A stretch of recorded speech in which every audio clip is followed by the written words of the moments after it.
It's presidential, the outcome evidential. We strive for higher mental. This time, no accidental. Miraculous day, gang. You know what I mean? Y'all already know that it is the livest reading show. You know what I mean? The livest reading show on the planet. Read, remember, repeat. And y'all know what we tapped into. We tapped into that 50 Cent. Hustle harder, hustle smarter. Page 98 right now, giving y'all some sauce. Where did we leave off? Ba-da-ba-ba-ba. Ba-da-ba-ba-ba. Okay, cool. Alright, cool.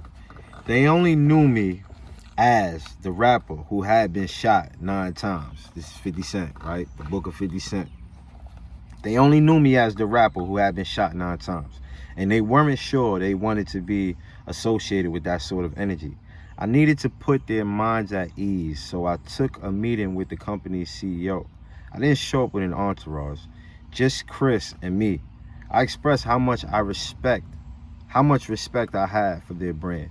I was already a loyal consumer, and how hard I planned to work at spreading the word. I didn't give off the arrogant attitude or aggressive energy they were probably expecting. I presented myself as someone who saw a special business opportunity and was prepared to work his ass off to make it happen. And that was the truth. My approach helped them get over their apprehension, and we were able to strike an equity deal. The next order of business was to reimagine Formula 50. To me, vitamin water was just a more upscale version of quarter water.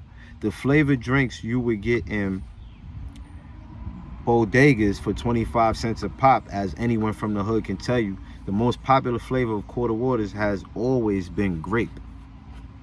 No one from the hood was trying to mess with lychee or passion fruit flavored water, which was what they had been thinking about. Formula 50 had to be grape to resonate with my base. Glacier respected my vision and changed the flavor to grape. Once everything was settled, I promoted the hell out of vitamin water. I was on billboards and bus stops, ads across the country. I filmed an iconic commercial where I conducted a symphony orchestra playing in the club while taking sips of Formula 50. It seemed everywhere you looked, I was extolling the virtues of vitamin water. Glacier's market share began to rise, and the beverage industry took notice. So much so that in 2007, Coca-Cola purchased Glacier for $4.1 billion. Of course, I got a piece of that. I like to give you the number, but I signed a non-disclosure agreement to never name the actual price. Let's just say I did very well. Very well. Very, very well.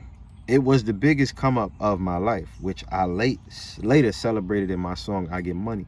I took quarter water, sold it in bottles for $2. Coca-Cola came and bought it for billions. What the fuck? What the fuck was definitely what the rest of my hip hop was asking.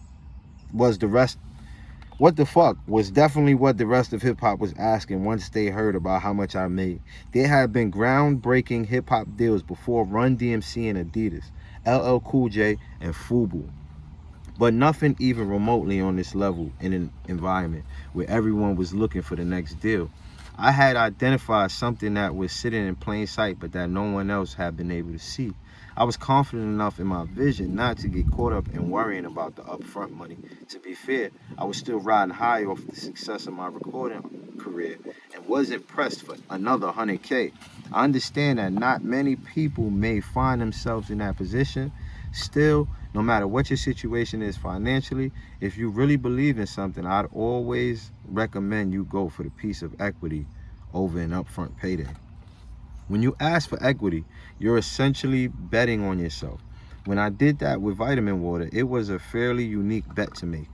Now, with the rise of startups, it's a form of compensation that a lot of people are looking for, especially in the tech and media fields. It's always smart to negotiate for equity, but you also have to be savvy about what sort of equity you're getting. Because all slices of the corporate pie are not always equal. If you're about to negotiate a deal with a company that might include equity, the first thing you must do is hire a lawyer. I don't care if you're broke. This is something you must do. Borrow the money if you have to. Then make sure it's someone who is familiar with corporate governance. Don't hire your cousin who does real estate work or the guy who handled your divorce because they're a little cheaper. Get someone who specializes in these sorts of contracts. Spending a few extra dollars at this stage, even if it hurts for a minute, can save you a ton of money down the road. You should also familiarize yourself with some basic issues so that you're educated when you do speak with someone. Most people aren't going to be in the same position I was in with Vitamin Water, where I could actually get a piece of the company. Instead, you're probably going to be in a situation where a company is offering you a lower salary offset by stock options. Before you can determine whether that's a good deal, you need to know the overall valuation of the company. If the company already put out an IPO, an initial stock offering, you can calculate its marketing value by multiplying the company's stock price by the number of shares outstanding. If it hasn't issued any stock yet, it's going to be harder to figure out. You're probably going to have to ask the founders what their method of determining the valuation of the company was. If they don't want to tell you or give you a vague answer that doesn't make sense, then it's probably not a deal that you want to pursue anyway. If you're being offered stock, you need to know whether it's vested or not. Most stock options are vested, which means you have to stay with the company a certain amount of time before you can cash them in. If your option doesn't vest for 4 years, you need to ask yourself if you're comfortable staying with the company that long. If not, the equity might not be worth it.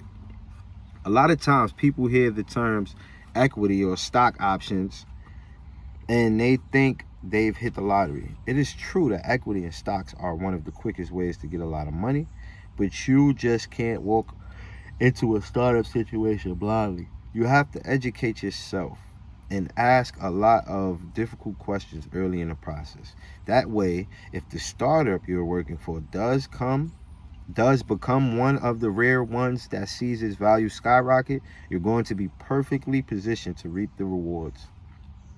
I've seen a lot of people miss out on golden opportunities by chasing a check instead of maneuvering for a piece of equity.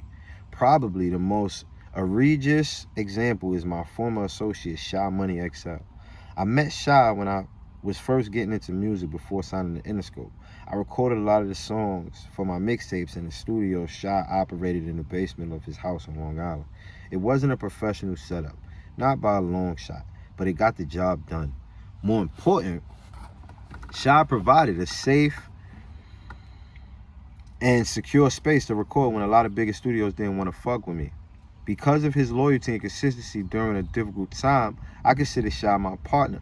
We never formalized the relationship, but in my head, I was a foregone conclusion that when I signed my next major label deal, Shy would eat off this situation too.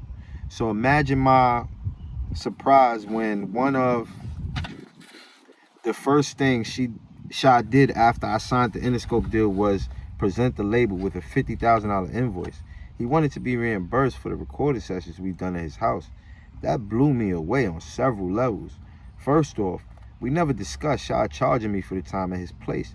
And if that was something he felt he was owed, why would he submit something so overinflated? $50,000 to record in a basement, it was disrespectful.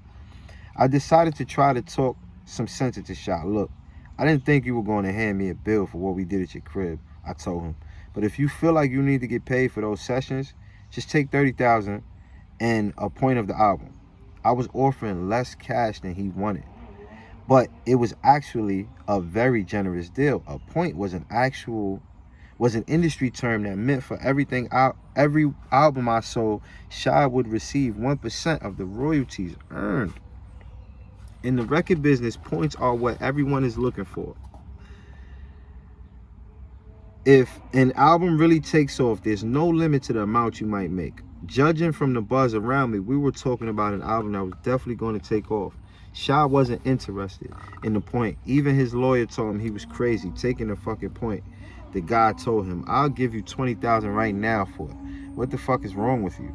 He wouldn't even listen to his own attorney. Sha wanted his 50K from me and wasn't going to budge. He ended up getting it, but it would be a decision that cost him dearly. That single point on Get Rich or Die Trying ended up being worth $1.3 million. He didn't just lose over $1 million either. After Get Rich or Die Trying started flying off the shelves, Interscope offered me a $15 million deal for G-Unit Records. Once that deal was signed, I noticed Sha started hanging around my offices a lot. I guess he thought he was going to get some of that budget too. Nope, you ain't getting none of this money, I was quick to tell him. You took your equity out of the situation when you demanded that $50,000. Now you've been paid for everything you've done. Our relationship was never the same. In just a few months, I'd gone from seeing Sha as a partner I was paid to share millions with to just another contractor. Guys, we're gonna leave that right there, right? Do yourself a favor, man. Go purchase the book, man. Get yourself a book, man. If not, go purchase a few books. There's another one I'm tapping into right now, Think and Grow Rich, Black Choice. Shit, I told y'all, man, we don't play with this reading shit. Read, remember, repeat. Let's go. Y'all see it. Gang. Product of the environment, tired of seeing these niggas dying, mothers and fathers crying. We all here to iron, did you hear it too? Or maybe this one.